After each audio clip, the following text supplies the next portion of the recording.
আমি আমার ক্ষুদ্র জ্ঞানে দেখেছি যে কিয়ামত বা শেষ জামানার 100টা আলামতের মধ্যে প্রায় 95টা আলামত চোখ দিয়ে এখন দেখা যাচ্ছে। উঁচু উঁচু বিল্ডিং হবে, হয়ে গেছে, শেষ। মানুষ 99% মানুষ সুদ খাবে, দেখেন 100% মানুষ এখন সুদ খায়।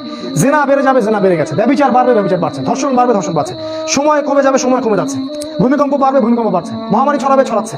মুসলিমদেরকে নির্যাতন করা হবে, করা হচ্ছে। কাফেররা ঐক্যজোট হবে, হচ্ছে। রক্তপাত ঘটবে, ঘটছে। মানুষ হত্যা করবে, জানবে না কেন হত্যা করছে। মরবে কেন, জানবে না কেন মরলাম। এগুলো হচ্ছে। এমন কোন আলামত নাই, এমন কোন আলামত নাই। মেয়েদের বেহায়াপনা বাড়বে, বাড়ছে। ফ্যামিলিস্ট রেভলিউশন বাড়বে, বাড়ছে। ইসরায়েল শক্তিশালী হবে, হয়ে গেছে। এবং ওদের জোট গঠিত হবে, আল্লাহ বলেছেন, সেটাও হয়ে গেছে।